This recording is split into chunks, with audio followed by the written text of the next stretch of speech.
नमस्ते जी। आज का वैदिक विचार, वैदिक राष्ट्र की प्रस्तुति। मनुष्य जीवन में प्रत्येक मनुष्य सुख, शांति, आनंद की प्राप्ति करना चाहता है।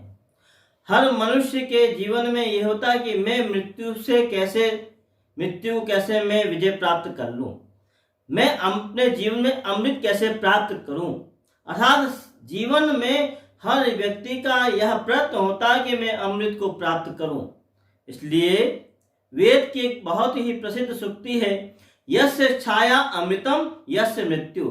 अर्थात जिसकी छाया ही अमृत की प्राप्ति कराती है और जिसकी छाया से दूर हो जाना ही, जिसके आश्रय से दूर हो जाना ही मृत्यु का कारण बनता है, दुख का कारण बनता है, अर्थात मृत्यु प्राप्त हो जाती है। हम ये जानना चाहेंगे आज की यह जो यजुर्वेद के 25वें अध्याय के 13वें मंत्र की सूक्ति है कि यस्य छाया अमृतम यस्य मृत्यु। अर्थात वह अमृत क्या है जिसकी छाया से हमको अमृत मिलता है।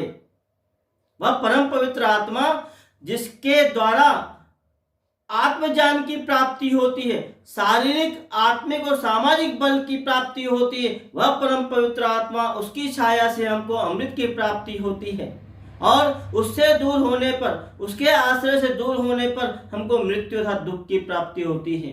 बंधुओं, अमृत कहाँ मिलता है? अमृत किसको कहते हैं? कई बार हमारे मन में प्रश्न होता है, क्या हमारे शरीर में भी अमृत की प्राप्ति हो सकती है? तो क्यों नहीं। हमने कई कहावतें सुनी होंगी और कहीं हमने पहेलियां बुझाई होंगी। एक पहेली यहाँ पर वैदिक आती है कि हर व्यक्ति के जीवन में, हर व्यक्ति के शरीर में एक अमृत का कुंभ है, घड़ा है, कलश है। हमने अमृत कुंभ की बात सुनी होगी कि वहां पर विष भी मिल रहा था और अमृत भी मिला था, किंतु इस शरीर के अंदर भी एक अमृत घड़ा है। पर जितने भी घड़े होते हैं, जितने भी पात्र होते हैं, उन सब का मुंह जो होता है वह ऊपर होता है, किंतु यह जो परम पवित्र आत्मा के पास में परम पिता परमात्मा ने जो घड़ा दिया उसका मुंह नीचे है। जान सकते हो कौन सा घड़ा है? और उस घड़े के अंदर अमृत भी और विष भी है। बंधुओं, यह जो घड़ा है, ये घड़ा, ये कलश है, ये कुंभ है, आप समझ गए? इसमें जो मुंह कहाँ है, ऊपर है या नीचे? ये नीचे है। इसके अंदर एक ही चम्मच है, एक ही चम्मच है जिसमें हम अमृत भी निकाल सकते हैं और विष भी निकाल सकते हैं। उसका नाम है रसना, जिह्वा। अर्थात उस जिह्वा के माध्यम से हम अमृत भी निकाल सकते हैं और विष भी निकाल सकते हैं। इसलिए बंधुओं, आओ हम इसमें बुद्धि के द्वारा मंथन करें और अमृत की प्राप्ति करते जाएं। इसलिए बृहदारण्यक उपनिषद में कहा है, मृत्युर्मा अमृतम गमय। हम मृत्यु से अमृत की ओर चलें।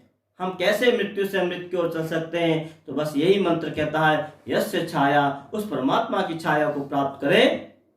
एक कहानी मुझे याद आती है। पिता और पुत्र दोनों के दोनों ही नदी को पार कर रहे थे।